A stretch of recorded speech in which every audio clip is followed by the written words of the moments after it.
Every empire swears its money is safe. Every government insists its promises will last forever. And every time, history proves them wrong. From Rome to France, from the Confederacy to modern Lebanon, people have woken up to find their savings worthless, their salaries meaningless, and their futures stolen by systems they thought were solid. Collapse isn't rare. Collapse is the rule. The real question isn't whether financial systems fail. It's how you protect yourself when they do.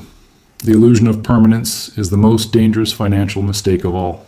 We look at our bank balances, our national currencies, and we assume they are bedrock. But money is not bedrock. It is trust, and trust can vanish overnight.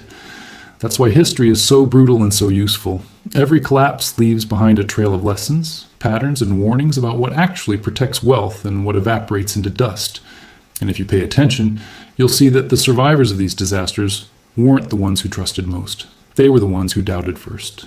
Take the Byzantine Empire, often remembered as the eastern half of Rome that somehow survived 1,000 years after the Western Empire fell. At the heart of its economy was the gold solidus, a coin so reliable that merchants across Europe, the Middle East, and Asia accepted it without question. For centuries, it was the closest thing the medieval world had to a global reserve currency. But here's the part loyal viewers will appreciate. You'd think they would have learned from Rome's earlier disaster with the silver denarius, when emperors kept debasing it until it was basically tin with a silver wash. We've told that story before. But no. Centuries later, the Byzantines made the same mistake in gold. They began shaving its purity, stretching it thinner, mixing in cheaper alloys. At first, no one noticed. Then, trust cracked. The coin that had anchored Mediterranean trade became just another piece of political fiction. Debasement destroyed its credibility, and with it, the Byzantine economy lost the stability it had once enjoyed. What survived? Not paper promises, not government decrees. Merchants who had quietly hoarded real gold or land outside imperial reach preserved wealth while everyone else saw their money evaporate. That's the first timeless lesson. Governments cannot resist the temptation to dilute their money, and when they do, real value flees to assets they cannot counterfeit. But not every collapse comes from rulers tinkering with coins. Sometimes it comes from shocks that strike out of nowhere. In the mid-14th century, Europe was struck by the most devastating pandemic in its history, the Black Death. Between 1347 and 1351, as many as half of all Europeans died. Cities emptied, villages vanished, trade routes broke down. And yet, the economic story of the plague is more complex than simple catastrophe. Because when half the labor force disappears, labor becomes precious. Survivors could demand higher wages. Food and land, once scarce, became relatively abundant compared to people. Families with liquidity, silver, goods, or even just the ability to work, suddenly had leverage they'd never dreamed of. Land that once cost a fortune could be bought for a fraction. Houses stood abandoned, fields unplowed, and the survivors were in a buyer's market. If that sounds uncomfortably familiar, it should. During the COVID pandemic, we saw a modern version of this. Supply chains disrupted, governments printing trillions to keep the machine from seizing up, and a wave of inequality as those with liquidity bought assets, while those living paycheck to paycheck slipped behind. In the United States, housing prices soared, stock markets recovered almost instantly, while millions of ordinary people scrambled to cover rent. The rhyme is clear. Pandemics redistribute wealth. They always have. Survivors of the Black Death leveraged scarcity to climb the social ladder. Survivors of COVID with liquidity scooped up property, stocks, and businesses that others could no longer hold. The lesson is not comforting, but it is true. Crises reward those with reserves and punish those without them. And while pandemics show us how fast shocks can flip an economy, the collapse of banking in Renaissance Florence shows us something just as vital. Institutions that look too big to fail can fall like dominoes. In the 1340s, Florence was Europe's financial capital, home to powerful banking families like the Bardi and Peruzzi. These houses had lent heavily to kings, most disastrously to Edward III of England, who defaulted on enormous loans during his wars with France. When Edward stopped paying, the banks collapsed. Depositors were ruined. Trade froze. Florence, once rich and powerful, was thrown into turmoil. The ordinary citizen who had trusted the city's mighty banking dynasties discovered that size was not safety and reputation was not protection. What did people learn? That too big to fail is a lie as old as finance itself. Institutions exist to profit, not to guarantee your survival. When they fall, they will take your savings with them. The lesson repeats in every century, from the Florentine crash to Lehman Brothers in 2008 to the banks of Lebanon freezing accounts in 2019. Survival belongs to those who recognize that an institution's promises are only good until the day they aren't. The American Civil War is remembered for its battles, its politics, and the abolition of slavery. But behind the gunpowder and speeches was a brutal financial war that most Americans today barely understand. The Union and the Confederacy both discovered that war on that scale required printing money. In the North, the government issued greenbacks, paper currency not backed by gold, but by the promise of the United States itself. At first, the experiment seemed bold and patriotic, but the more greenbacks that flooded the economy, the less they bought. Inflation eroded their value and trust wavered. In the South, the problem was even worse. The Confederacy, desperate for resources, printed graybacks in staggering quantities.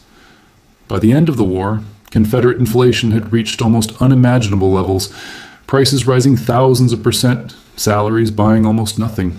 Soldiers' paychecks were worthless before they could even spend them. Families carried bags of bills that could barely buy a loaf of bread. By 1865, Confederate currency was not just weak, it was dead. What mattered in that collapse was not paper promises, but hard assets. Land, food, gold, anything real, held value while money became a cruel joke. For ordinary Southerners, this was devastating. Lifelong savings vanished into dust. For opportunists with access to tangible goods, the war was a chance to seize property and wealth at fire sale prices. It is a lesson Americans rarely hear, but should never forget. Your own country has already lived through a currency collapse. And when it happened, protection came not from trusting the paper in your wallet, but from holding value the system could not inflate away. France, too, offers a brutal case study in how revolutions can destroy money faster than any war. In the 1790s, as revolutionaries toppled the monarchy and seized church lands, they issued a new paper currency, the assignats. Backed, in theory, by the value of confiscated property, these notes were supposed to stabilize the economy. Instead, the government printed them with abandon. Each new issue diluted the last. Prices spiraled upward. Wages failed to keep pace, and soon the assignat became worthless. Farmers refused to sell food for paper, demanding goods or silver instead. In Paris, the bread riots returned, and the revolution devoured itself. The winners in this collapse weren't the ones holding patriotic paper. They were the ones who held food, gold, or property, things the government couldn't print. For the ordinary Parisian, the lesson came too late. Promises, no matter how noble, are only worth what others will accept. When the trust breaks, your savings don't just shrink, they vanish. Fast forward 2 centuries, and the lesson reappears in Asia. In 1997, what began as a speculative attack on the Thai baht spiraled into a regional crisis. Thailand had borrowed heavily in dollars, confident that its currency peg would hold. But when it collapsed, debts in foreign currency became unpayable overnight. Investors fled. Currencies across Southeast Asia, Indonesia, Malaysia, South Korea collapsed in a chain reaction. Economies shrank, unemployment soared, governments begged the International Monetary Fund for rescue. The people who suffered most were not the global hedge funds who sparked the panic. It was ordinary citizens whose savings lost value, whose mortgages doubled in cost, whose jobs evaporated. And yet, the pattern was painfully familiar. Those who held dollars or assets abroad survived better than those who trusted local currency. Nations dependent on foreign debt were forced into austerity, while Wall Street institutions walked away with fire sale deals on Asian assets. What looked like a local collapse was, in truth, a global transfer of wealth. The lesson echoes every collapse from Byzantium to Argentina. Debt in someone else's money is a death trap. When the storm hits, it isn't the creditor who drowns, it's the debtor. By now, the picture should be clear. Whether it is revolutionary France, Civil War America, or modern Asia, the same themes repeat. Paper money collapses. Debt chains nations and families. And those who survive are never the ones who trust most in the system, but the ones who recognize its fragility before it cracks. The most chilling part of history is that collapse isn't just ancient or distant. It's happening now. In Lebanon, between 2019 and 2021, the banks did something that still feels unthinkable to most people in the developed world. They locked the doors. Citizens woke up to find their deposits frozen, withdrawals limited, and their currency collapsing. The Lebanese pound lost over 90% of its value. A lifetime of savings became pocket change. People lined up outside banks, begging for access to their own money, only to be told it was gone. And it wasn't just small savers. Middle-class families, retirees, doctors, and engineers, anyone who had trusted the system, were wiped out. The lesson was brutal and clear. Your money in the bank is not a treasure chest. It is a loan you've made to an institution that can decide, in a crisis, not to pay you back. The people who survived best were those who had either diversified abroad, held real assets like gold or property, or kept cash outside the banking system. Everyone else was trapped. If this sounds far away, it shouldn't. In 2008, Americans watched their homes repossessed and their pensions decimated while banks that caused the crisis were bailed out. In 2020, during the pandemic, trillions were printed to keep the machine alive, a lifeline that inflated asset prices for the wealthy while leaving ordinary wages stagnant. In 2023, regional banks in the United States collapsed almost overnight when depositors lost confidence, reminding everyone that the safety of too big to fail is a fairy tale we like to tell ourselves until the day the door slams shut. So how do you protect yourself when everything falls apart? History shows there is no single answer. In Byzantium, it was gold. After the Black Death, it was liquidity to buy abandoned land. In Florence, it was not trusting too big to fail bankers. In the Confederacy, it was hard goods. In France, it was food and property. In Asia, it was avoiding debt in someone else's currency. In Lebanon, it was getting out of the banks before they closed their doors. The patterns change, but the theme is constant. Survival comes not from blind trust in paper or institutions, but from recognizing what holds real value when illusions collapse. And here's the paradox that should wake you up. Collapse is both a tragedy and an opportunity. For the unprepared, it is ruin. But for those with resilience, liquidity, or assets that cannot be printed away, it is the moment to acquire wealth at a fraction of its former cost. After the Black Death, peasants became landowners because there was too much land and not enough people to farm it. After 2008, those with cash bought homes while millions were foreclosed. History shows us that protection is not just about defense. It is also about positioning yourself to seize what others, under pressure, are forced to give up. But wealth isn't only about what you own. It is also about what you can do. The survivors of history weren't just those who had gold or property. They were those who could create value when others could not.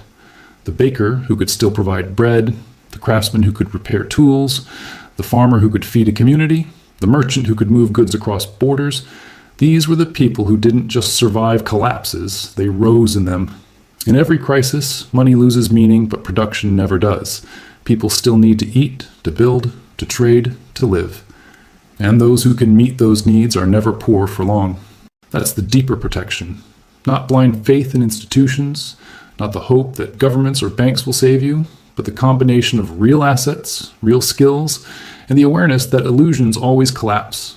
Every crisis is a transfer, from the many who trusted to the few who prepared, from paper promises to tangible value, from passive savers to active builders. History has shown this pattern again and again. So the question is not whether everything falls apart. It always does. The question is whether you will be one of the many left holding promises, or one of the few holding something real.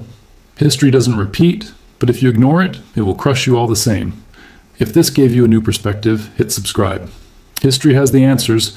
I'll show you where to look.